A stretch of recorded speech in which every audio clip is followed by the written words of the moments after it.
नमस्कार, मी संदीप देसाई. नमस्कार, मी स्वाती गोडसे आणि आजची आपली कोचिंग क्लासेस अनलॉक कधी या वृत्त मालिका आपण पाहतो आणि याच संदर्भातली एक महत्त्वाची घडामोड कृष्णकुंज बाहेर कृष्णकुंजमध्ये घडताना बघायला मिळते. संदीप, अगदी आपण सकाळपासूनच वृत्त मालिकेच्या माध्यमातून कोचिंग क्लास अनलॉक कधी हा विषय लावून धरलेला आहे आणि कोचिंग क्लास संचालक आता राज ठाकरेंच्या भेटीला पोहोचलेले आहेत. क्लास पुन्हा सुरू करण्याची मागणी राज ठाकरेंकडे कोचिंग क्लासच्या संचालकांनी घेतलेले आपण बघतोय. हे सगळे कोचिंग क्लासचे संचालक आहेत आणि ते राज ठाकरेंनी स्वाती आपण बघितलं मागच्या काही दिवसांपासून कोळी महिलांना काय अडचणी होत्या, त्यांनी राज ठाकरेंच्याकडे ग्रंथालय, राज ठाकरेंच्याकडे जिम वाले जे आहेत, जिम मालक, जे ट्रेनर आहेत, यांनी राज ठाकरेंच्या दरबारामध्ये आपली व्यथा मांडलेल्या होत्या आणि त्या वेळेला त्या गोष्टी सुरू झाल्या हे सुद्धा महाराष्ट्रानं बघितलंय. त्यामुळे राज ठाकरेंच्या दरबारामध्ये गर्दी होताना दिसते आणि न्यूज 18 लोकमतची वृत्त मालिका आहे. खासगी क्लासेस जे आहेत ते कोचिंग क्लासेस अनलॉक कधी होणार या संदर्भातच आज एक मोठी घडामोड घडते. ती म्हणजे हे सगळे क्लासचे संचालक राज ठाकरेंच्या दरबारात पोहोचलेत. आणि कृष्णकुंजवर फक्त कोचिंग क्लासेसचे संचालकच नाही तर संदीप, या ठिकाणी पालक आणि विद्यार्थी देखील दाखल झालेले आहेत. कारण पालकांना आणि विद्यार्थ्यांना देखील वाटतंय की आमचे क्लासेस सुरू व्हावेत. कारण ऑनलाईन क्लासेस करून शाळा आणि महाविद्यालयांचे जे ऑनलाईन क्लासेस आहेत त्यामुळे विद्यार्थ्यांना हवं तसं प्रत्यक्ष शिक्षण जे आहे ते मिळत नाहीये. त्यांचं शैक्षणिक वर्ष वायाला जातंय अशी भीती जी आहे ती विद्यार्थ्यांना आणि पालकांना देखील वाटतेय. आणि याचवरती तोडगा काढण्यासाठी म्हणून प्रत्यक्ष कोचिंग क्लासेस तरी सुरू करावेत असं त्यांचं म्हणणं आहे. आणि या अनुषंगानं संचालकांनी, शिक्षकांनी असं खरं तर प्रॉमिस केलेलं आहे आणि ते म्हणतायत, असा दावा त्यांनी केलेला आहे की तुम्ही नियम आणि अटी घालून द्या, राज्य सरकारने तशा नियमावली आखून द्यावी, त्या नियमावलीचं आम्ही तंतोतंत पालन करतो, पण आमचा उदरनिर्वाह, लाखो शिक्षकांचा उदरनिर्वाह या कोचिंग क्लासेसवरती अवलंबून आहे. त्यामुळे हे क्लासेस लवकर सुरू करावे हीच मागणी आहे त्यांची आणि याबाबत ते मनसे अध्यक्ष राज ठाकरेंची भेट घेत आहेत. आता राज्य सरकार काय नेमका निर्णय घेणार हे बघणं महत्त्वाचं आहे. आणि याच सगळ्याबद्दल आपल्या सोबत बोलण्यासाठी आपल्या प्रतिनिधी प्रणाली कापसे आहेत. प्रणाली, आपण बघतोय की क्लासचे सगळे संचालक राज ठाकरेंच्या भेटीला पोहोचलेले आहेत. काय चर्चा सुरू आहे, काय काय मागणी केली आणि राज ठाकरेंनी काय सांगितलं? सध्या त्यांची बैठक सुरू आहे आणि या सगळ्या लोकांनी मिळून, मग ते पालक, विद्यार्थी आणि त्याचबरोबर कोचिंग क्लासेस चालवणारे, छोटे कोचिंग क्लासेस चालवणारे हे जे मालक आहेत, या सगळ्यांनी त्यांच्या मागण्यांचं पत्रक जे आहे ते राज ठाकरे यांना दिलंय. सध्या राज ठाकरे ते पत्रक वाचतायत. त्यामध्ये कुठले मुद्दे आहेत त्याचं ते वाचन करतात आणि त्यानंतर त्यांच्या भूमिका ज्या आहेत त्या ऐकून घेऊन मग राज ठाकरे त्यावर त्यांचं मत व्यक्त करतील. तुर्तास आता ही बैठक आज सुरू झालेली आहे. आधी पालक आणि विद्यार्थी यांचं म्हणणं राज ठाकरे यांनी ऐकून घेतलं आणि आता शिक्षकांचं, जे शिक्षक कोचिंग क्लासेसमध्ये शिकवतात त्यांचं म्हणणं ऐकून घेतलं जात आहे. दुपारी 12 वाजता सुद्धा राज्यभरातले कोचिंग क्लासेसचे जे संचालक आहेत ते सुद्धा इथे येणार आहेत. त्यांना सुद्धा वेळ देण्यात आलेली आहे. आता जे कोचिंग क्लासेसचे मालक आतमध्ये गेलेले आहेत ते मुंबईतल्या कोचिंग क्लासेसचे मालक आहेत. राज्यभरातल्या इतर कोचिंग क्लासेसचे जे संचालक आहेत ते त्यांना दुपारी 12ची वेळ दिली आहे. त्यानंतर ते इथे येतील आणि त्यानंतर ते आपली सुद्धा गाऱ्हाणी जी आहे ती राज ठाकरे यांच्या पुढे मांडतील.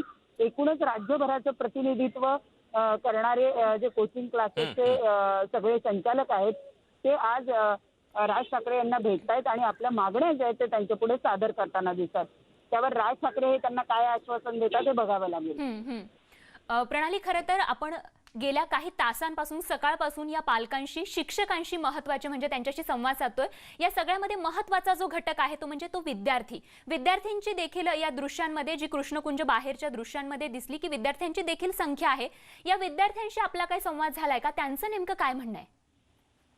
हे सगळे विद्यार्थी जे ते 11वीच्या प्रवेशापासून वंचित राहिलेले विद्यार्थी आहे. काही असे विद्यार्थी ज्यांचे प्रवेश झालेले आहे परंतु अजून कॉलेजेस सुरू झालेले नाही, कारण पहिली यादी लागली, पहिल्या यादीतल्या ऍडमिशन झाल्या पण पुढच्या ऍडमिशन काही झालेल्या नाहीयेत. त्यामुळे या सगळ्या पालकांचं आणि विद्यार्थ्यांचं असं म्हणणं आहे की मराठा आरक्षण ज्या विद्यार्थ्यांना हवं आहे त्यांना जितकं देऊ केलेलं आहे तितक्या 16% किंवा 15% ज्या जागा आहेत त्या राखीव ठेवल्या जाव्या आणि उर्वरित सगळ्या विद्यार्थ्यांचं शिक्षण जे आहे ते सुरू केलं गेलं पाहिजे. त्यांच्या यादी ज्या आहेत त्या ताबडतोब लावल्या गेल्या पाहिजे.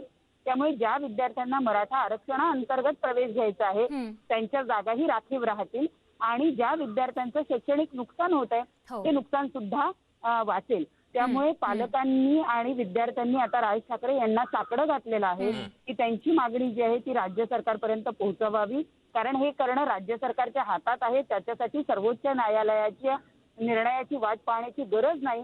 असं असताना सुद्धा राज्य सरकार केवळ सर्वोच्च न्यायालयाकडे बोट दाखवते आणि वेळ काढूपणा करते, त्यामुळे विद्यार्थ्यांचं नुकसान होत आहे असं या पालकांचं म्हणणं आहे. त्याचबरोबर जर ऑनलाईनच शिक्षण सुरू ठेवणार असतील तर कोचिंग क्लासेसला तरी किमान परवानगी द्या, अशा स्वरूपाची भूमिका सुद्धा विद्यार्थी आणि पालकांच्या वतीनं सुद्धा मांडली जाणार आहे. अगदी प्रणाली, या सगळ्यामध्ये आपण बघतोय लॉकडाऊनच्या काळामध्ये अनलॉक हळूहळू प्रत्येक बाबी होत असताना राज ठाकरे यांच्याकडे अनेकांचा ओढावळा. मग कोळी महिलांनी राज ठाकरेंची भेट घेतली, त्यांना त्यांच्या मागण्या सोडवल्या गेल्या असं आपल्याला दिसलं. ग्रंथालयांच्या बाबतीमध्ये राज ठाकरेंची भेट घेण्यात आली. ग्रंथालयाच्या जे सगळे पदाधिकारी आहेत किंवा कर्मचारी आहेत त्यांनी ग्रंथालय सुरू झाली. राज ठाकरेंकडे आशेनं बघितलं जातंय अनेक वेळेला, कारण एक आवाज सरकारपर्यंत पोहोचवण्याचा असेल आपल्या संघटनेचा, तर राज ठाकरेंशिवाय पर्याय नाही असं वाटायला लागले लोकांना. अगदी खरं आहे. आपण जर बघितलं तर राज्यातल्या महत्वाच्या पक्षांपैकी 3 मोठ्या पक्षांनी एकत्रित सरकार स्थापन केलेलं आहे. या सरकारकडे जेव्हा आपण आपल्या मागण्या पुरवतो आणि त्या मागण्या जेव्हा पूर्ण होत नाहीत तेव्हा लोक जे आहेत ते विरोधकांकडे आशेनं बघायला लागतात. सध्या राज्याची परिस्थिती अशी आहे, केवळ 2च असे पक्ष आहेत राज्यामध्ये जे विरोधकांच्या भूमिकेमध्ये आहेत. त्यामुळे एकतर भाजप किंवा मनसे असे 2च ऑप्शन लोकांकडे आहेत आणि त्यातही मराठी माणसाला कायमच मनसे हा जवळचा पक्ष वाटत राहिलेला आहे, मराठी माणसाचा आवाज पोहोचवणारा पक्ष वाटत राहिलाय. त्यामुळे आपण पाहतोय की जेवढेही मराठी माणसं आहेत, त्यांच्या ज्या काही संघटना आहेत, त्यांच्या जे काही समस्या आहेत त्या सोडवण्यासाठीचं दार कुठलं असं जर त्यांना वाटायला लागलंय तर ते म्हणजे कृष्णकुंज. कारण कृष्णकुंजावर आल्यावर आपल्या समस्यांना काहीतरी मार्ग निघतो किंवा त्या राज्य सरकारच्या कानापर्यंत तरी जाऊन पोहोचतात असा विश्वास आता लोकांना वाटायला लागला. प्रणाली, त्यामुळे याच अनुषंगानं असा प्रश्न की त्यामुळे कुठेतरी राज ठाकरेंना भेटणं आणि त्यांचं आश्वासन घेणं किंवा आपलं गाऱ्हाणं त्यांच्या पुढे मांडणं म्हणजे एक प्रभावी माध्यम बनलंय का या सगळ्यांसाठी? अगदी खरं आहे. ज्या पद्धतीनं आपण आता गेल्या काही दिवसातलं वातावरण बघितलं तर असं दिसून येत आहे की लोकांना कुठेतरी दिलासाची गरज आहे, लोकांना कुठेतरी आशेचा किरण हवा आहे, जो आशेचा किरण कदाचित त्यांना कृष्णकुंजवर दिसून येतो आहे आणि म्हणूनच त्यांचा ओढा इकडच्या दिशेनं वाढलेला आपल्याला दिसून येतोय.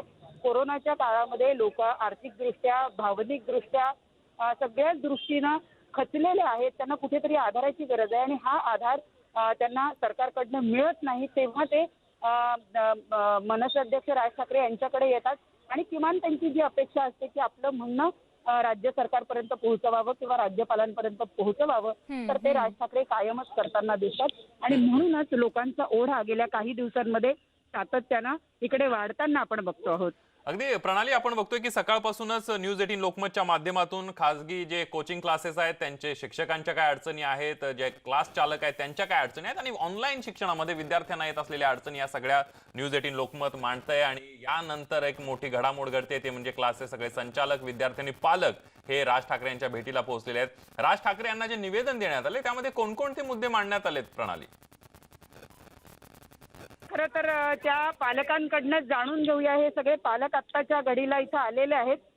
त्यांच्याकडून मी जाणून घेण्याचा प्रयत्न करणार आहे की नेमकं त्यांचे काय काय म्हणणं राज ठाकरे यांनी ऐकलेलं आहे आणि राज ठाकरे यांनी त्यांना काय काय आश्वासन दिलेलं आहे. ही दृश्य तुम्हाला दिसतायत का? पालक आणि विद्यार्थी हे आपल्याबरोबर आहेत आता. त्यांची नुकतीच राज ठाकरे यांच्याशी भेट झालेली आहे. तर त्यांच्याकडून आपण जाणून घेऊया तुम्ही राज ठाकरेंना काय काय सांगितलं आणि त्यांनी तुम्हाला काय आश्वासन दिलं? आम्ही राजसाहेबांना एक लेखी निवेदन दिलेलं आहे.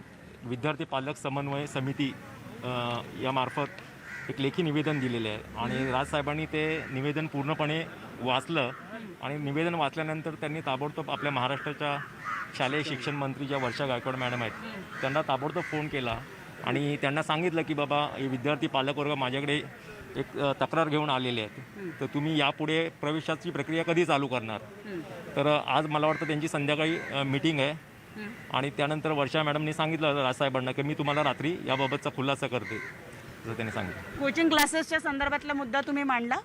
कोचिंग क्लासेसच्या संदर्भातला पण मुद्दा मांडला आणि राजसाहेबांनी पण तो विषय वर्षा मॅडमच्या कानावरती घातला. तर ते एकंदरीत ते आता राज्य सरकार पॉझिटिव्ह दिसतं या प्रक्रियेला तर साहेबांनी 2 दिवसाची वेळ सांगितलेली, 2 दिवसामध्ये मी तुम्हाला कळवतो म्हणून. राज ठाकरे यांनी, तू त्यांना कदाचित पहिल्यांदाच प्रत्यक्ष बघितलं असेल, विद्यार्थ्यांचं म्हणणं जाणून घेतलं, तुम्हाला बोलण्याची संधी मिळाली? आम्हाला बोलण्याची संधी मिळाली आणि आता आम्ही त्यांना सांगितलं आहे की जे काय होईल ते तुम्हीच करू शकाल, कारण की आम्ही आता तेवढे मॅच्युअर झालेलो आहोत की जर कॉलेज चालू झाले तर आम्ही आमची स्वतःची काळजी कशी घ्यायची हे आम्हाला समजतं आता. सो आमचं एवढंच म्हणणं आहे की लवकरात लवकर जो काय आहे तो निर्णय सरकारने घेऊन आम्हाला दिलासा द्यावा. नक्की. 11वी ॲडमिशन हा विशेषतः महत्त्वाचा विषय तुमचा होता, तर त्या संदर्भात तुम्ही जे मागण्या त्यांच्या पुढे सादर केल्या त्या त्यांनी व्यवस्थित ऐकून घेतल्या. काय प्रतिक्रिया दिली त्यांनी? साहेबांनी प्रत्यक्षात शिक्षण मंत्र्यांबरोबर बोलणं केलेलं आहे आणि मंत्री साहेबांनी पण सांगितलेलं आहे की या संबंधित जे अधिकारी आहेत त्यांच्याशी आज मीटिंग घेऊन पुढची प्रक्रिया काय होईल हे लवकरच साहेबांना कळवतील आणि मग पुढच्या 1 ते 2 दिवसामध्ये सांगतील ते. नक्की. अनिशा माझगावकर आहेत, त्यांच्याकडून जाणून घेऊया. अनिशाताई, विद्यार्थ्यांचे वेगवेगळे प्रश्न, अगदी प्रवेशाचे 11वीचे असतील किंवा कोचिंग क्लासेसचा सुद्धा आज मुद्दा आला होता. राज ठाकरे यांनी थेट मंत्र्यांशी संवाद साधलाय. कुठेतरी कृष्णकुंजावर येणाऱ्या लोकांचा ओढा गेला काही दिवसात जास्त वाढताना दिसतोय. काय कारण आहे याला? कारण एकच आहे की राजसाहेबांकडनं एक प्रतिसाद चांगला मिळतो आहे. साहेब जे काही प्रश्न घेत आहेत ते पुढे मांडून त्याला उत्तर एक म्हणजे जे मिळते प्रतिसाद तो खूप चांगल्या प्रकारे मिळतो आहे आणि प्रश्न सॉल्व्ह होत आहेत लोकांचे. लोकांना एक म्हणतात ना की प्रत्येक गोष्टीला एक उत्तर आहे राजसाहेब ठाकरे आणि राजसाहेबांकडे आलेला प्रत्येक माणूस हा एक चांगला समाधानी होऊन जातो आहे. आज विद्यार्थ्यांचे जे काही प्रश्न होते की प्रक्रिया थांबली आहे, प्रवेश प्रक्रिया थांबली आहे, खरोखरच आज 11वीचे ज्या वेळेला मराठा आरक्षणाने स्थगिती दिली कोर्टाने, त्यामुळे स्थगिती दिल्यामुळे जे काही थोडे ॲडमिशन्स झाले, पहिली लिस्ट लागली, काहींना मराठा आरक्षणमध्ये पण मिळालेली आहेत ॲडमिशन आणि पुढची लिस्ट थांबली आहे. एकूणच त्यांचा सगळा अडचण झाली. समाधानी आहात? तुमची राज ठाकरे यांच्याबरोबर भेट झाली, त्यांनी थेट मंत्र्यांबरोबर बोलणं केलं, त्यामुळे खूप समाधानी आहे आणि न्याय इथेच मिळू शकतो नक्की. हे आपण पूर्ण विश्वास आहे. या पालकांच्या प्रतिक्रिया आणि ऐकतोय, विद्यार्थ्यांच्या प्रतिक्रिया ऐकतोय. IBN लोकमतचे सर्वात जास्त मोठे आम्ही आभारी आहोत की त्यांनी हा गरिबांचा प्रश्न आणि गरीब विद्यार्थ्यांचा प्रश्न असेल किंवा कोचिंग क्लासवाल्यांचा प्रश्न असेल लावून धरलेला आहे आणि मार्गी तुम्हीच लावणार राजसाहेबांच्या मार्फत, हा आमचा पूर्ण विश्वास आहे. IBN लोकमत खरोखर आभारी आहे मी तुमच्या मॅडम. आपण बघतोय न्यूज 18 लोकमतचे ते आभार मानतात जे की क्लास त्यांनी ज्या चालक आहेत, पद्धतीनं हा विद्यार्थी आहेत, विषय यांच्या प्रतिक्रिया तू घेतली. एक शिक्षक होते ज्यांनी आपल्यावर या लॉकडाऊनच्या काळामध्ये क्लास बंद असल्यानंतर काय अवस्था आलेली होती, त्यांची आई वारली आणि या सगळ्या परिस्थिती तुझ्या मागे दिसत आहेत. राज ठाकरेंना भेटल्यानंतर त्यांची काय प्रतिक्रिया आहे?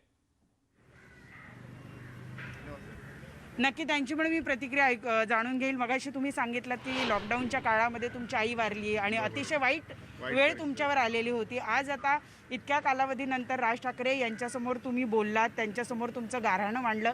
समाधानी आहात?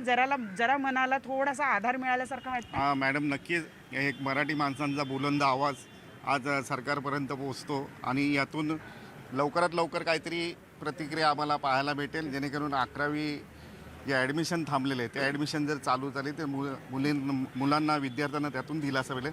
आमच्या पालकांना देखील समाधान वाटेल. आणि कोचिंग क्लासेसच्या विषयाबद्दल पण त्यांनी सांगितलं की सकारात्मक वाटतायत राज्य सरकार, त्याबद्दल काय सांगाल? हां, ते जर चालू केलं तर आर्थिक आमचं तुमची जो कोंडी सुटेल. आर्थिक कोंडी जी झालेली आहे गेली 7-8 महिने क्लासेस बंद असल्यावर उदरनिर्वाह आमचा बंद झालेला आहे, तो देखील चालू करण्यात यावा ही कळकळीची विनंती करत आहोत. आणि आपल्या लोकमतने हा प्रश्न लावून धरल्याबद्दल आम्ही लोकमतचे देखील आभारी आहोत. नक्की. आपण त्यांच्या प्रतिक्रिया ऐकतोय. अतिशय ते म्हणतात की आमचं किमान ऐकून घेतलं कुणीतरी, याचंच आम्हाला समाधान आहे आणि हा प्रश्न लवकरच मार्गी लागेल असा आधार त्यांनी आम्हाला दिलेला, असं आश्वासन त्यांनी दिलेलं आहे. आणि त्यासाठी आम्ही राज ठाकरे यांचे आणि त्याचबरोबर न्यूज 18 लोकमतनं हा संपूर्ण विषय लावून धरला, यासाठी न्यूज 18 लोकमतचे प्रचंड आभारी आहोत. अशाच पद्धतीच्या प्रतिक्रिया या पालक, शिक्षक आणि विद्यार्थ्यांकडून मिळतात.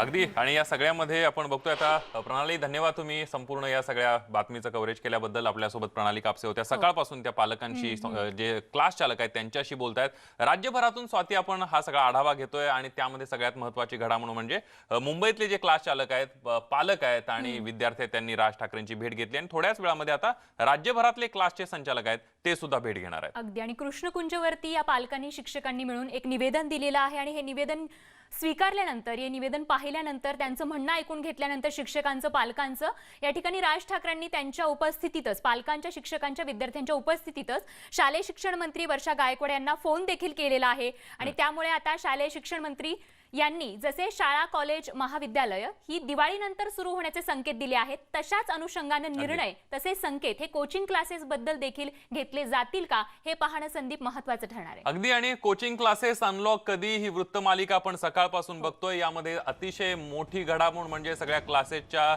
चालकांनी, विद्यार्थी पालकांनी राज ठाकरेंची भेट घेतली. राज ठाकरेंनी शिक्षण मंत्र्यांशी बोलणं केलेलं आहे. त्यामुळे यांना दिलासा मिळू शकतो. नियम पाळून क्लासेस सुरू करतायत का हे बघावं लागणार. या वृत्तमालिकेमध्ये एक छोटासा ब्रेक घेऊया. ब्रेक नंतर पुन्हा परतूया. हा फक्त न्यूज 18 लोकमत. थोडीशी पुंजी होती फिक्स डिपॉझिट, ती मोडून आम्हाला उदरनिर्वाह चालवला आहे. पगार असता तर आम्ही पण त्या ठिकाणी परवानगी मागितली नसती. कोचिंग क्लासेसला परवानगी द्यायला हरकत नाही, निदान जे महत्त्वाचे वर्ग आहेत. आमच्याही आईवडिलांच्या औषध पाण्याचा खर्च आम्हाला करायचा आहे.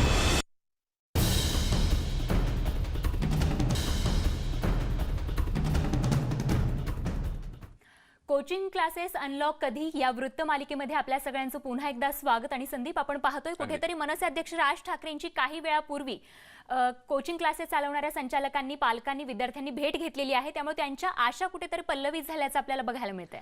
आणि या सगळ्यामध्ये आता आपण बघतोय थोडासा दिलासाच मिळालाय असं म्हणावं लागेल, कारण आशा वाटायला लागलेली आहे. थेट जाऊयात नाशिकला. आपले प्रतिनिधी प्रशांत बाग आपल्या सोबत आहेत. प्रशांत, सगळ्यात महत्त्वाचं म्हणजे सकाळपासून news 18 Lokmat coaching classes unlock कधी या वृत्तमालिकेच्या माध्यमातून कोचिंग क्लासचे शिक्षक असतील, विद्यार्थी असतील, पालक असतील, यांची बाजू मांडण्याचा प्रयत्न करते. नेमक्या अडचणी काय आहेत, सरकार काय भूमिका घेणार आहे, या सगळ्यामध्ये एक मोठी अपडेट आहे. ती म्हणजे संचालकांनी, क्लासेसच्या विद्यार्थी पालकांनी राज ठाकरेंची भेट घेतली आहे. त्यावर नाशिक मधले जे क्लासेसचे चालक आहेत त्यांचं काय मत आहे, शिक्षकांचं काय मत आहे?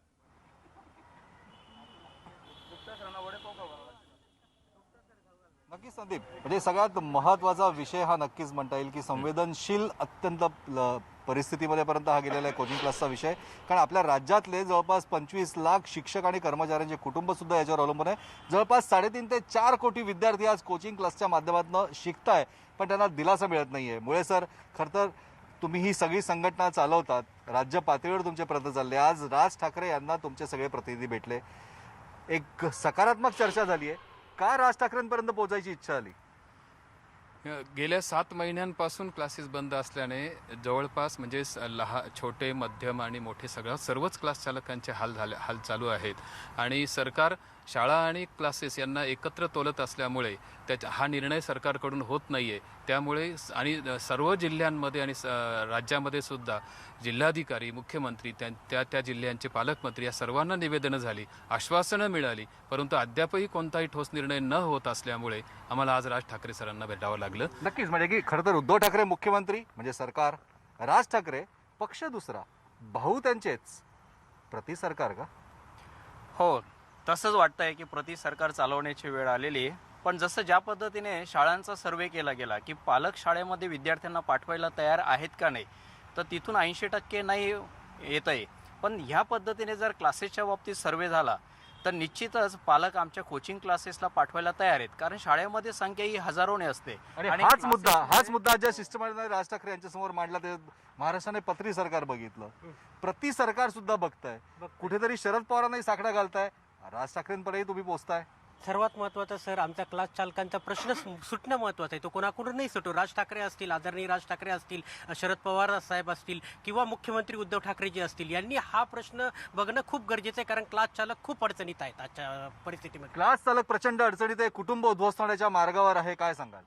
हे आर्थिक विवंचनेतून आम्हाला बाहेर काढण्यासाठी सरकारने आम्हाला क्लास चालण्याची परवानगी द्यावी ऑफलाईन, ही आमची विनंती मायबाप सरकारकडे. मायबाप सरकारकडे विनंती आहे, पण विद्यार्थ्यांचा पाया मजबूत करण्याचं काम सुद्धा आज तुमच्या माध्यमातून केलं होतं. नक्कीच सर, आम्ही नेहमी विद्यार्थ्यांचा पाया मजबूत करतो. आताच 2 सलून व्यावसायिक बांधवांनी आत्महत्या केली, तर सलून व्यवसाय सुरू करण्यात आला. तर कुठेतरी सरकार आमच्या आत्महत्येची वाट पाहतंय का, असं आम्हाला अत्यंत धक्कादायक खरं तर विधान आहे तुमचं. पण ऑनलाईन एज्युकेशन ऑफलाईन करण्यासाठी क्लास सगळे तयार आहेत का? अगदी बरोबर, आम्ही अगदी तयार आहोत, पूर्णपणे तयार आहोत. सगळे आम्ही कटकटपणे सगळे नियम पाळायला तयार आहोत सर. त्याच्यामुळे नक्कीच मुंबईच्या सगळ्या कोचिंग क्लास संघटनांची राज ठाकरेंबरोबर बैठक झाली. बाहेर आल्यानंतर त्यांनी दिलासा मिळतोय, योग्य सकारात्मक चर्चा होते सांगितलं. आता महाराष्ट्रातले सगळे तुमचे सहकारी त्यांना भेटताय, काय सांगाल? राज ठाकरेंच्या दारी पोचल्या आता कोचिंग क्लास समस्या. आमचं एवढंच म्हणणं आहे की कुठलाही पक्ष असो, कुठलेही नेते असो, आमचं जे कोचिंग क्लासेस आहेत, संघटना आहेत, प्रत्येक कोचिंग क्लासेसना क्लासेस उघडण्याची परवानगी द्यावी आणि विद्यार्थ्यांचे भविष्य जे आहेत अडचणीत पोचलेत त्यांना सपोर्ट मिळावा. सपोर्ट मिळावा. काही व्यथा असतात, काही भावना असतात, काही व्यक्त होण्याच्या पद्धती असतात. आपल्यामध्ये एक असेही आहेत की ज्यांनी त्यांच्या भावना या एका काही ओळींमध्ये शब्दबद्ध केल्या आहेत. वाट पाहणे अवघड झाले, मार्ग काढणे अवघड झाले, जगण्यासाठी कर्ज काढले, पण श्वास सोडणे अवघड झाले. आमच्या मुलांना आम्ही खंबीरपणा शिकवतो, पण आता आमचा खंबीरपणा तोल जातोय, सोडलाय आम्ही तो तोल. आणि हे आम्ही आमच्या सर्व माध्यमातून सांगण्यात प्रयत्न करतोय की सर्वांना वाली आहे, पण क्लास चालक हा पोरका झालाय. याकडे सर्वांनी जर लक्ष दिलं तर आम्ही पण खंबीरपणाने आमची मुलं आम्ही घडवू आणि ते पुढे भविष्यात सुद्धा स्ट्रॉंग पद्धतीने उभे राहतील. जर आम्ही स्ट्रॉंग नसलो तर मुलांना काय स्ट्रॉंग करणार? नक्कीच क्या बात आहे की खरं तर आमचीही मुलं पोरकी झाली आहेत, आम्हीही पोरके झालो आहेत. सरकारला साकडा घालायचा प्रयत्न केला, दिलासा मिळत नाहीये. राज ठाकरेंच्या दारी गेलोय. कुठेतरी या सरकारवर अविश्वास आहे का? तर अविश्वास आहे का किंवा नाही आहे यापेक्षा अधिक महत्त्वाचा प्रश्न आहे की आमचा प्रश्न सुटणं सगळ्यात महत्त्वाचं आहे. संदीप, हे आज सगळे शिक्षक संघटना आहेत, हे सगळे कोचिंग क्लासवाले आहेत. आपल्याला माहिती आहे की आपल्या राज्यामध्ये जवळपास 12 ते 15,000 खाजगी शाळा आहे, 12 ते 15,000 लाख खाजगी शाळा, 6 लाखापेक्षा जास्त सरकारी शाळा आहे. जवळपास 7 ते 8 कोटी विद्यार्थी शिक्षण घेतात. आणखीन खाजगी क्लासेस, कोचिंग क्लासेसला जवळपास 4.5 ते 5 कोटी विद्यार्थी शिकायला जात असतात. अब्जावधीची ही इंडस्ट्री, याचं चक्र ठप्प झालंय. सरकार केंद्राकडे 38,000 कोटी थकलेलं जीएसटी मागतंय आणि सगळ्यात मोठा जीएसटी उद्योगपतींच्या नंतर जर कोणी भरत असेल तर हे सगळ्या कोचिंग क्लासवाले भरतात, पण ते सुद्धा बंद झाले. अर्थचक्रही थांबलंय. अगदी आता यामध्ये राज ठाकरे यांनी सुद्धा शिक्षण मंत्र्यांना या संदर्भातल्या या मागण्या मांडलेल्या आहेत. त्यामुळे राज्य सरकार काय निर्णय घेते हे बघावं लागणार आहे. धन्यवाद प्रशांत, तुम्ही दिलेल्या संपूर्ण माहितीबद्दल. आणि यानंतर जाऊयात नवी मुंबईला. नवी मुंबईमधून शिक्षक पालकांना नेमकं काय वाटतं याबद्दलचा आढावा घेतलाय. त्यांच्याशी बातचीत केली आमचे नवी मुंबईचे प्रतिनिधी विनय म्हात्रे यांनी. आपल्यासोबत नवी मुंबईमध्ये खाजगी ट्युशन क्लासेसचे शिक्षक आहेत, त्यांचे मालक आहेत. आपण त्या सगळ्यांकडून जाणून घेणार की नक्की काय त्यांना समस्या भेडसावत आहेत. मला सांगा की तुम्ही ज्या पद्धतीने आपण पाहतोय की राज्य सरकार कडे न जाता ह्या ज्या संघटना खाजगी ट्युशन क्लासेसच्या, ह्या संघटना थेट आता राज ठाकरेंची भेट घेतली आहे, तर तुम्ही काय म्हणाल? तुम्हाला तिकडे गेल्यानंतर न्याय मिळेल असं वाटतं? काय परिस्थिती झालेली आहे की जे 7-8 महिने, आता 8वा महिना सुरू झालेला आहे, कोचिंग क्लासेस बंद आहेत. याच्यावर आधारित सगळे विद्यार्थी ऑनलाईन जरी शिक्षण घेतलं असलं तरी प्रत्यक्ष त्यांना अनेक अडचणींना तोंड द्यावं लागतं. गेल्या काही महिन्यामध्ये वेगवेगळ्या संस्था या राज ठाकरेंकडे जातात आणि राज ठाकरे साहेब वेगळ्या पद्धतीनं सरकारपुढे या समस्या मांडतात. त्यांचाही दृष्टिकोन असा आहे की या समस्या लवकरात लवकर सुटून सर्व लोकांना न्याय मिळेल आणि सर्व गोष्टी सुरळीत सुरू होतील, की जेणेकरून लोकांच्या ज्या आर्थिक समस्या आहेत त्या समस्या दूर झाल्या पाहिजेत. नक्कीच. आपण काय म्हणाल, तुम्ही आता गेले 7-8 महिने पाहतोय की कोरोनाच्या ह्या संपूर्ण परिस्थितीमध्ये कोणत्या समस्यांना तुम्ही फेस करता? एक्चुअली पेरेंट्स और स्टूडेंट्स को अभी जो नया टेक्नोलॉजी अडॉप्ट करने के लिए टाइम तो मिला नहीं. ऐसा बहुत सारे पेरेंट्स हैं जिनके पास 2 GB डेटा भरने के लिए भी पैसा नहीं है. तो ये ऑनलाइन क्लासेस सक्सेस होने के लिए उनके पास टेक्नोलॉजी होना चाहिए. अभी नहीं. अभी पिछले 8-9 महीने से लेके उनका मेंटल जो स्टेचर है, हम लोग बोलते हैं कि उसको एंग्जाइटी फैक्टर की वजह से बच्चों को भी साइकोलॉजिकली बहुत असर होने लगा. उनको एक्सपोजर मिला क्लास में कंट्रोल्ड वे में या सोशल डिस्टेंसिंग मेंटेन करके या नॉर्म्स फॉलो करके आने का मौका मिला कम से कम एग्ज़ाम लिखने के लिए, तो उसमें बहुत फ़ायदा होगा. सध्या तुम्ही आता कोणते फेस करताय? कशा पद्धतीने हे क्लासेस सुरू व्हायला पाहिजे असं वाटतं? म्हणजे व्हायला पाहिजे, कारण का थोडंफार तर आम्ही डिस्टन्स ठेवून चालू करू शकतो. सॅनिटायझर आणि मास्क वगैरे घालून चालू करू शकतो. थोडी छोटी बॅच करून 2 टीचर्स लावून सगळं काम करू शकतो. पण ते सरकारने ठरवलं पाहिजे की असं करून तुम्ही चालू करू शकता. दुसरं म्हणजे पालक हतबल झालेले आहेत घरी, की मुलं ऐकत नाही आहे, घरचं काम असतं, पॅरेंट्स म्हणजे मेन म्हणजे मम्मी पप्पा दोन्ही काम वर्किंग असतं. नंतर त्यांना काही म्हणजे ते कधी कधी काही समजत नाही की काय करावं. तुम्ही काय म्हणा, तुम्ही खाजगी क्लासेस स्वतः चालवता, काय परिस्थिती आहे? ॲज अ पॅरेंट मी एक वस्तू म्हणू शकते की मुलांना सांभाळणं इट इज व्हेरी डिफिकल्ट. घरी बसून ते मतलब असं वाटते त्यांना जेलमध्ये बंद केल्यासारखं वागतात आणि बाहेर जायसाठी खूपच आतुर, आणि शाळेत गेले तर डेव्हलपमेंट दिमागाचं पण होते कारण घरी नाही करू शकत ते. नाही एका जागेवर बसतात, काही नाही करू शकत ते, आणि तुम्ही काही शिकवू पण नाही शकत जसे तुम्ही क्लासेसमध्ये मुलांना पाठवल्यानंतर शिकतात ते मुलं. सो विथ प्रिकॉशनसोबत करू शकतात क्लासेस ऑन केले तर आम्हाला खूप बरं आहे. नुसतं शिक्षकांसमोर किंवा हे खाजगी क्लासेस जे चालवणार आहेत मालक आहेत त्यांच्यासमोर नाही तर पालकांसमोर देखील अनेक अडचणी आहेत. व्हिडिओ जर्नलिस्ट अनिश बाबरसह विनय म्हात्रे, न्यूज 18 लोकमत, नवी मुंबई. आपण बघितलं स्वाती की कशा पद्धतीनं आता क्लास सुरू करण्याची मागणी जोर धरते आहे. पुण्यातले क्लास चालक असतील किंवा क्लासचे संचालक आणि विद्यार्थ्यांना नेमकं याबद्दल काय वाटतंय याचा आढावा घेतला आमचे प्रतिनिधी वैभव सोनवणे यांनी. काय सध्याची परिस्थिती आहे, गेल्या 8 महिन्यामध्ये तुमची स्थिती काय झाली आणि विद्यार्थ्यांसमोरच्या अडचणी नेमक्या कशा आहेत? गेल्या 8 महिन्यामध्ये सगळे क्लासेस बंद असल्यामुळे पहिली गोष्ट आर्थिक अडचण खूप वाढलेली आहे. मागच्या 8 महिन्यापासून जे काही आपण रेंट देतो त्या रेंटमध्ये काही म्हटलं तर कुठलाही धंदा किंवा कुठलेही क्लासेस बंद असल्यामुळे काय होतं की जे काही पैसे सेव्ह होते ते सरस संपलेले आहेत. आता आमच्या पुढे असा प्रश्न आहे की हे जे काही हॉल आहेत ते काही भाडं आहे ते सोडून द्यावं लागेल आणि येणाऱ्या काळामध्ये जे काही आर्थिक अडचणी आहेत त्या खूप वाढणार आहेत आमच्या पुढे. त्यासाठी गव्हर्नमेंटने लवकरात लवकर क्लासेस सुरू करण्याची परवानगी द्यावी. तुमचं गेल्या 8 महिन्यामध्ये नेमकं काय काय नुकसान झाले आणि कुठल्या कुठल्या परिस्थितीतून गेलात तुम्ही? सर पहिले सांगायचं म्हणजे पहिल्यापेक्षा मला 5-6 हजार रुपये लागत होते. इथं कोविड आल्यानंतर ते 8,000 वरती खर्च गेला माझा. आता घरून तितके एक तर माझे वडील शेतकरी, तर इकडं प्रश्न पडला का आता एक्झामच कधी होणार, समजा 4 महिन्यानं होणार 8 महिन्यानं होणार, तोपर्यंत काय करायचं समजा. कारण इकडं तर रेंट असो हे मेस असो हे पर मंथला द्यावाच लागतं. खर्च तेवढाच आहे, बाकी काहीच नाही. पहिले रिडिंगचं तर आमचं 800 रुपये होते, 1000 रुपये 1200 रुपये झाले. कारण की रिडिंगवाल्याला बी सॅनिटायझरचा याचा खर्च वाढल्यामुळे ते बी खर्च वाढला आमचा. क्लासेसची आणि अभ्यासिकांची गरज आता किती मोठ्या प्रमाणावरती तुम्हाला आहे? सर क्लासेसची गरज नितांत आहे सर. आणि अभ्यासिका म्हटलं तर सर अभ्यासिका चालू पाहिजे, त्याशिवाय सर आम्ही पुण्यात येऊन अभ्यास तरी कसं करणार. कारण की पाठीमागचे 8 महिने झाले, 7-8 महिने आम्ही घरीच होतो. मग घरी असताना पण आमचं रूमचं भाडं पण काही कमी नाही सर. आम्हाला परवडेबल असं नाही, तरी पण आमचे घरचे त्यांनी कष्ट करून आम्हाला पैसे देतात. कमीत कमी रूमचं ॲव्हरेज म्हटलं तर 2,500 ते 3,000 रुपये रेंट आहे पर मंथ. लायब्ररीचे 1,000 रुपये होते, त्यांनी आता 1,500 पर्यंत नेले कारण की त्यांना सॅनिटायझिंग करावं लागतंय. या सगळ्या आर्थिक नुकसानीत या विद्यार्थ्यांना, या क्लासेसच्या चालकांना यांना काही आर्थिक आधार देता येऊ शकतो का? तुम्ही सांगितलेल्या अटी आणि शर्तींचं पालन करून हे सगळे संचालक विद्यार्थी हे अभ्यास करायला, क्लासेस सुरू करायला तयार आहेत. केवळ तुमच्या परवानगीची अपेक्षा अशी त्यांची मागणी आहे. व्हिडिओ जर्नलिस्ट सचिन अन्साटेसह वैभव सोनवणे, न्यूज 18 लोकमत, पुणे. आणि संदीप, पुण्यातला हा आढावा आणि या विद्यार्थ्यांचं म्हणणं ऐकल्यानंतर आता आपण जाऊयात बीडला. सुरेश जाधव बीडमधून आपले प्रतिनिधी त्या ठिकाणाहून पालकांचं म्हणणं काय आहे, संचालकांचं म्हणणं काय आहे आपल्यापर्यंत पोहोचवत आहेत. सुरेश, खरं तर मागणी जोर धरत आहे. पालकांचं, शिक्षकांचं म्हणणं ऐकलं. आता तर राज ठाकरे स्वतः शालेय शिक्षण मंत्र्यांशी देखील बोललेले आहेत. आशा आहे की काहीतरी होईल, सकारात्मक निर्णय येईल. पण निर्णय झाला नाही तर मग काय, याबद्दल नेमकं शिक्षकांचं काय म्हणणं आहे?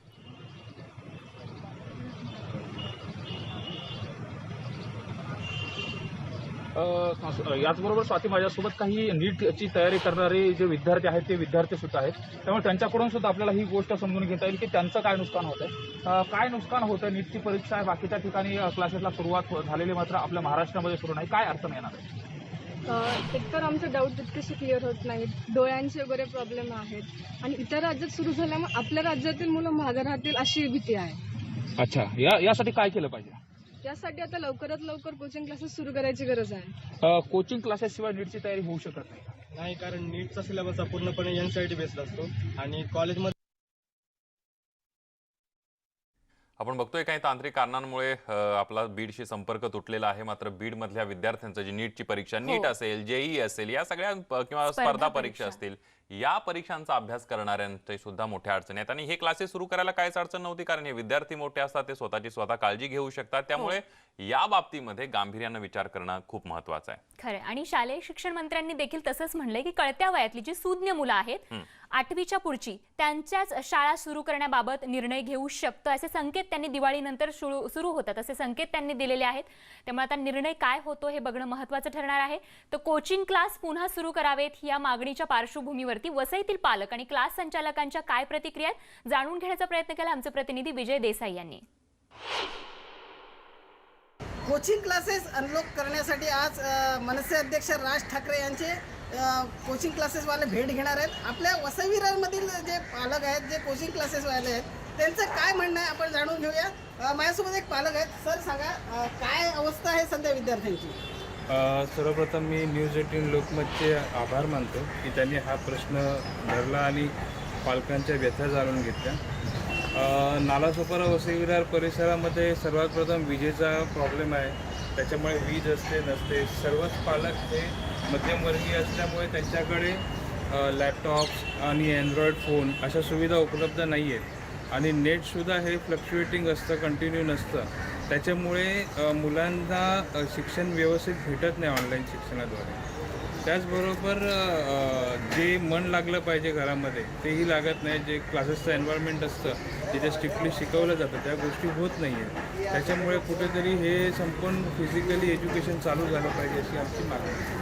फिजिकली एज्युकेशन चालू झालं. आपल्यासोबत विद्यार्थी आहे, तो कोचिंग क्लासेस जे ऑनलाईन होतात त्याच्यामध्ये कसं की काय तुला त्रास होतो? नेटवर्क इश्यू असतात, तर जे समजवतात ते कधी कधी समजत नाही आणि ते प्रेझेंट करतात ते कधी कधी दिसत नाही. ते होतं, त्रास होतो. समजायला खूप त्रास होतो. आपल्यासोबत कोचिंग क्लासवाले आहेत, त्यांच्याकडून जाणून घ्या. क्या कहेंगे पूरा कैसे बताएंगे इस बारे में? सर जनरली कैसा है कि कोचिंग सेंटर के साथ साथ कंप्यूटर इंस्टीट्यूट एजुकेशन जो है ये भी स्टूडेंट्स की स्किल के लिए वेरी इंपॉर्टेंट पार्ट है. सो हालांकि हम लोग भी उनको ऑनलाइन ट्रेनिंग देने की कोशिश कर रहे हैं, लेकिन ऑनलाइन सेम इश्यू वही हो रहा है जैसे कि स्टूडेंट ने बताया. इसे हमारे स्टूडेंट के साथ भी इश्यू हो रहा है कि ऑनलाइन फ्लक्चुएशन होता है, कनेक्टिविटी का प्रॉब्लम्स होता है. कनेक्टिव्हिटीचा प्रॉब्लेम होतो. तुम्ही काय सांगाल? क्लासेस आहेत आणि क्लासेस चालवणं ही खूप मोठी परीक्षा आहे. कारण 6 महिने क्लासेस बंद आहेत, तर प्रिमायसिसचं रेंट देणं, जे स्टाफ काम करतात त्यांना पगार देणं, हे खरोखर आम्हाला मुश्किल होत चाललं आहे. आम्ही ज्ञान वाटतो आहे, आम्ही शिक्षणामध्ये धंदा करत नाही आहे, पण धंदा तो शिक्षण देतेवेळी आम्हाला हेही विचार करायला लागतं की ते चालवायचं कसं, आणि ते चालवण्यासाठी आम्हाला पैसा पाहिजेच आहे. पण जर रेंट देण्यासाठी आमच्याकडे पैसा नसेल, स्टाफला पगार देण्यासाठी पैसा नसेल, तर आमच्या व्यथा खरोखर समजून घेत आहेत. आणि हा मुद्दा तुम्ही उचलून धरला त्याबद्दल खरोखर न्यूज 18 लोकमतचे आम्ही आभार मानतो. न्यूज 18 लोकमतचे आभार मानतो. आपल्यासोबत अजून एक आहे. सर काय सांगाल? सर गेली 17 वर्ष आम्ही हे शिक्षणाचं योगदान करीत आहोत, परंतु या 17 वर्षामध्ये आम्हाला शासनाने कुठलंही लक्ष दिलेलं नाही आहे. तर आम्ही जेव्हा आदर्श विद्यार्थी घडवत असतो तेव्हा आमची ही मान्यता MSMEमध्ये का इन्क्लूड होऊ नये असा मला शासनाला प्रश्न विचारायचा आहे. तर आमच्या सगळ्या खाजगी क्लासेस यांना MSMEची मान्यता मिळावी हीच मी सरकारला विनंती करीत आहे. हे जे कोचिंग क्लासेस आहेत त्यांना लघु उद्योजक म्हणून जाहीर करा अशी या क्लासचे जे संचालक आहेत त्यांची मागणी आहे. सरकार याकडे आता कसं पाहत आहे हे आता पाहावं लागणार. विजय देसाई, न्यूज 18 लोकमत, नालासोपारा. आपण बघतोय राज्यभरातला आढावा घेतोय. कोचिंग क्लासेस अनलॉक कधी आमच्या विशेष वृत्त मालिकेमध्ये. आणि आता राज ठाकरे यांचे सगळ्या क्लास चालक असतील किंवा पालक आणि विद्यार्थ्यांनी भेट घेतली आहे. आता सरकार काय निर्णय घेते बघावं लागणार आहे. वृत्त मालिकेमध्ये एक छोटासा ब्रेक घेऊन पुन्हा परतूया. पहा फक्त न्यूज 18 लोकमत. थोडीशी पुंजी होती फिक्स डिपॉझिट, ती मोडून आम्हाला उदरनिर्वाह चालवलं आहे. पगार असता तर आम्ही तो कोचिंग क्लासेस अनलॉक कधी या वृत्तमालिकेत आपल्या सगळ्यांचं पुन्हा एकदा स्वागत. आणि आता थेट पुन्हा एकदा नाशिकला आपण जाणार आहोत. आमचे प्रतिनिधी प्रशांत बाग नाशिकमधून तिथल्या पालकांचं, विद्यार्थ्यांचं, शिक्षकांचं म्हणणं काय आहे ते आपल्यापर्यंत पोहोचवत आहेत. प्रशांत. स्वाती, कविवर्य बाबू बोरकरांची एक कविता आहे ज्या बासी मर्डेकरांच्या महाकाव्यावर आधारित त्यांचे शब्द आहे की मुखी बिचारी कुणी हाका अशी मेंढरे बनू नका. अशीच काहीची परिस्थिती झाली आहे या सगळ्या कोचिंग क्लास बंद असल्यामुळे या तिड्याची. हे सगळे विद्यार्थी आहेत, हे सगळे पालक आहेत, ही सगळी ती संघटना सुद्धा आहे. Private coaching classes director association Nashik संघटनेच्या माध्यमातून संघटित झाले, साकडं घातलंय तुम्ही आज सगळ्यांना, राज ठाकरेंकडे पोहोचले. कोचिंग क्लासेस सुरू का करावे असं तुम्हाला वाटतं? प्रामाणिकपणे सांगा. ॲक्च्युली विद्यार्थी हा आमचा केंद्रबिंदू आहे विद्यार्थी हा राष्ट्रहित घडवतो, समाज घडवतो. तर ज्ञानदान करणं हे आमचं सगळ्यात पवित्र जे कर्तव्य आहे, सध्या तेच अडकून पडलं आहे. त्यामुळे आमची अशी सरकारला विनंती की सरकारने प्रत्येक व्यवसायाला परवानगी दिली आहे, SOP टाकली, इथे पालक तयार आहे, विद्यार्थी तयार आहे क्लासला पाठवायला, पण सरकार परवानगी देत नाही आहे.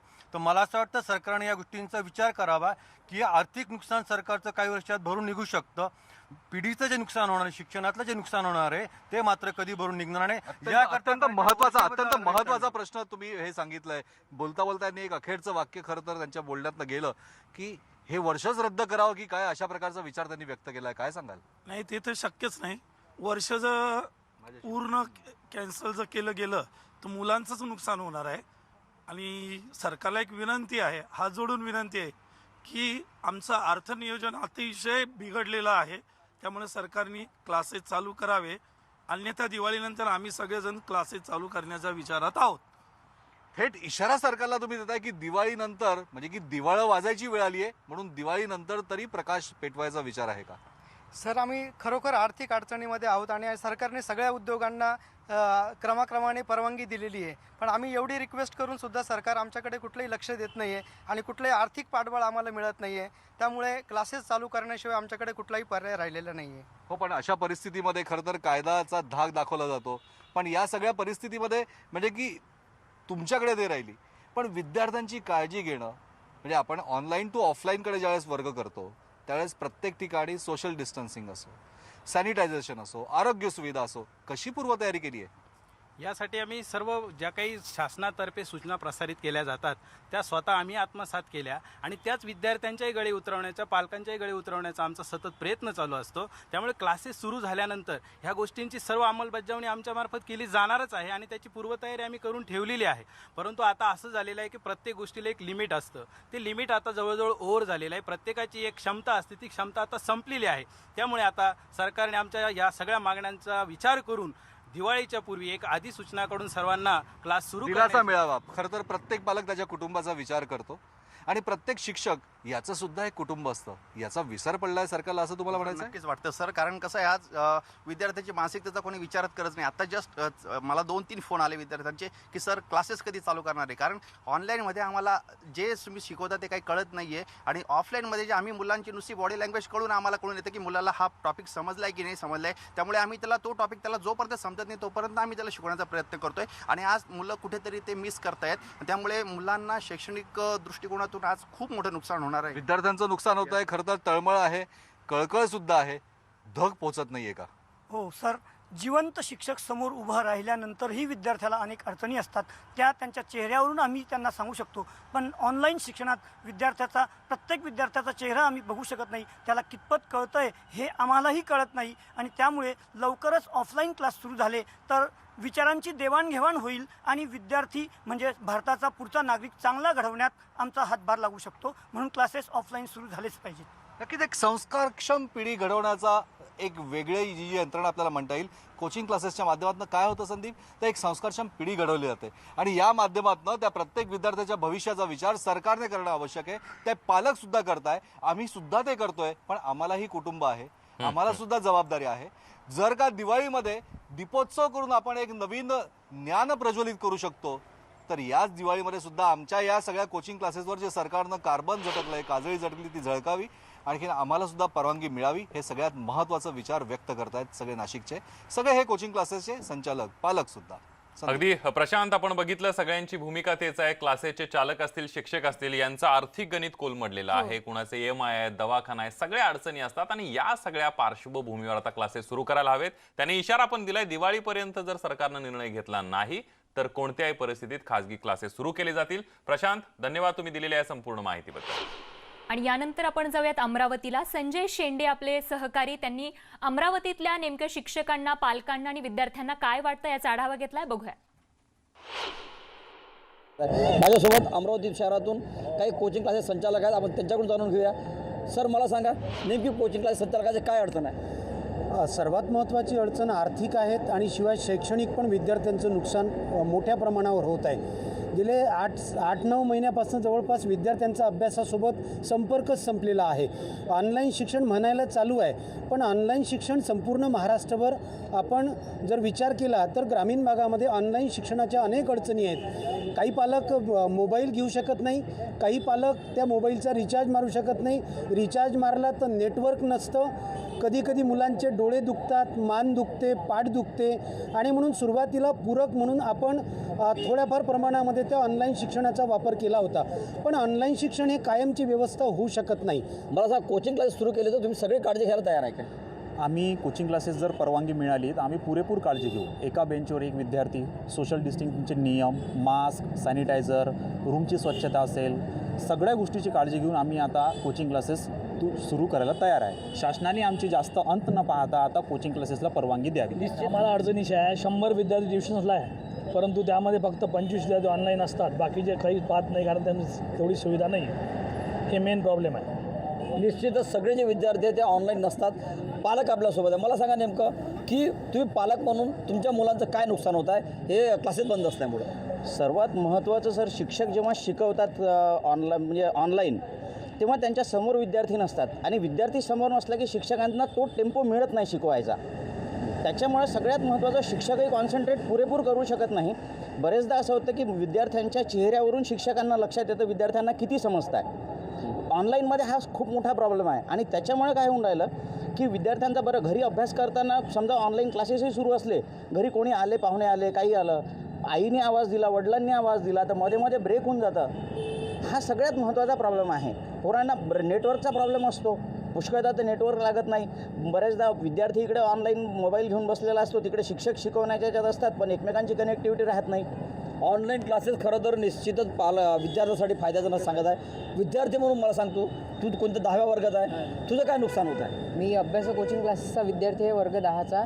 आणि प्रॉब्लेम असा होतो की जेव्हा पण मी कॉन्सन्ट्रेट करतो, एक तर 4 ते 5 तास आम्हाला त्या मोबाईलवर कंटिन्युअसली बघावं लागते आणि कंटिन्युअसली बघितल्यावर ऑब्व्हियसली डोळ्यातून पाणी म्हणा किंवा डोकं इतकं दुखतं तेवढं ते संपून जातं. पण डोकं त्यानंतर इतकं दुखतं म्हणजे आम्हाला 2 ते 3 तास कमीत कमी झोपच घ्यावं लागते आणि रात्री म्हणजे लवकर झोप येते आणि सकाळी लवकर उठावं लागते, तर म्हणून झोप पूर्ण पण होत नाही. सगळ्या विद्यार्थ्यांची हीच मागणी आहे की आता ऑनलाईन क्लासेस बंद झाले पाहिजे किंवा ऑनलाईन क्लासेसमधून त्यांचा अभ्यास जो आहे तो अभ्यास व्यवस्थित नाही. त्याच्यामुळे आता ऑफलाईन कोचिंग क्लासेस सुरू होणे काळाची गरज असल्याचं विद्यार्थ्यांचं मत आहे, तसंच पालकांचं मत आहे आणि कोचिंग क्लासेस संचालकांचं सुद्धा मत आहे. व्हिडिओ जर्नलिस्ट सागरचा संजय शेंडे, न्यूज 18 लोकमत, अमरावती. आपण बघितलं स्वाती, कोचिंग क्लासेस अनलॉक कधी या वृत्तमालिकेमध्ये राज्यभरातल्या सगळ्या कोचिंग क्लास चालकांचा, शिक्षक आणि विद्यार्थ्यांचा आपण आढावा घेतोय. त्यांचं म्हणणं काय आहे, त्यांच्या मागण्या काय आहेत. एकच मागणी आता जोर धरते की कोचिंग क्लासेस चालू केले पाहिजेत. या सगळ्यामध्ये अंबरनाथ मधली काय परिस्थिती आहे, आढावा घेतला आमचे प्रतिनिधी गणेश गायकवाड यांनी. कोरोनाच्या काळामध्ये कोचिंग क्लास अनलॉक कधी होणार या संदर्भात सध्या चर्चा सुरू आहे. थेट विद्यार्थ्यांना विचारूया की त्यांची काय प्रतिक्रिया आहे. क्लासेस सुरू झाल्या पाहिजेत का या काळामध्ये? अर्पिता, काय सांगशील, कितवीला आहेस तू आणि क्लासेस संदर्भात काय मत आहे तुझं? सुरू झाल्या पाहिजेत का तुमच्या क्लासेस? माझं नाव हर्षिता आहे, मी 5वीत आहे आणि मला हे बोलायचं आहे की स्कूल चालू नाही झाले अजून, पण कोचिंग क्लास कसे सुरू होतील? आणि जर सगळी मुलं एकत्र आली तर त्याच्यामध्ये एकाला जरी लागण झाली तर तो सगळ्यांना लागण होईल. क्लासेस सुरू झाल्या पाहिजेत का? काय मत आहे तुमचं या संदर्भात? सगळं तसं झालंही पाहिजे, कारण की कोचिंग क्लासेस म्हणजे आम्हाला थोडंसं काय त्याच्यातून शिकायला भेटेल. पण जर करोना काळामध्ये घ्यायचं झालं तर सोशल डिस्टन्सिंग पाहिजे, सॅनिटायझर केला पाहिजे आणि सर्व प्रकारच्या नियम पाळून म्हणजे सगळं केलं पाहिजे तर जाता येईल. संमिश्र प्रतिक्रिया आहेत, मात्र या प्रतिक्रियेवर शिक्षक आपल्यासोबत आहेत. आपण त्यांच्याशी बोलूयात की काही मुलांना वाटतं की सगळ्या खबरदारी जर घेतल्या तर ट्युशन्स किंवा कोचिंग क्लासेस सुरू करायला काय हरकत नाही आहे. मात्र पालकांचं किंवा शिक्षकांचं काय मत आहे? सर, संमिश्र प्रतिक्रिया आहे पाहिलं मुलांची. एके ठिकाणी म्हटलं जाते की कोचिंग क्लासेस सुरू व्हाव्यात, दुसऱ्या ठिकाणी म्हटलं जाते की सध्या तरी सुरक्षित नाही आहे. कसं झालं की काही विद्यार्थ्यांच्या मनामध्ये भीती आहे, पालकांच्या मनामध्ये भीती आहे, तर काही पालक आणि विद्यार्थ्यांच्या मनातली भीती निघून गेलेली आहे. अशा संमिश्र प्रतिक्रिया आपण आता ऐकलेल्या आहेत. पण आपल्याला सगळ्या गोष्टीचा विचार करता एकंदरीत विद्यार्थ्याची सुरक्षा आणि या शिक्षकांचा रोजगार या दोन्हींचा जर ताळमेळ जुळवायचा असेल तर शासनाचे नियम आणि ज्या अटी काय असतील त्याचं तंतोतंत पालन करणं अत्यंत गरजेचं आहे. याच्यातून कोणतीही वाईट गोष्ट उद्भवणार नाही याची काळजी मात्र सर्वांनी घ्यायला पाहिजे. कारण आता सध्या काळ कसा आहे आपण पाहतोय, रुग्णांची संख्या कमी जास्त होताना आपल्याला दिसते आणि या सगळ्या गोष्टीवर मुलांची सुरक्षा हे सगळ्यात महत्त्वाचं आहे. बाकी रोजगाराचा प्रश्न आहे, आज ना उद्या रोजगार उपलब्ध होणारच आहे, पण जर का एखाद्या विद्यार्थ्याला लागण झाली आणि त्या विद्यार्थ्यावर जर संकट कोसळलं तर भविष्यामध्ये अडचण निर्माण होतील. पण या दोन्ही गोष्टीचा ताळमेळ शासनाने जुळवावा अशी माझी त्यांना विनंती राहणार आहे. अत्यंत महत्त्वपूर्ण भूमिका आहे की रोजगार आत्ता जरी नसले तरी भविष्यात ते उपलब्ध होणार आहेत. मात्र मुलांच्या सुरक्षेचा, विद्यार्थ्यांच्या सुरक्षेचा प्रश्न हा अत्यंत महत्त्वाचा आहे. त्यामुळे काळजीपूर्वक इतर सगळ्या शासनाच्या नियमांचं पालन करून कोचिंग क्लासेस सुरू व्हाव्यात. मात्र सुरू होण्यासाठी देखील त्या ठिकाणी तंतोतंत सगळे जे नियम आहेत त्यांचं पालन होणं गरजेचं आहे, अशा प्रकारची प्रतिक्रिया मिळते. गणेश गायकवाड, न्यूज 18 लोकमत, अंबरनाथ.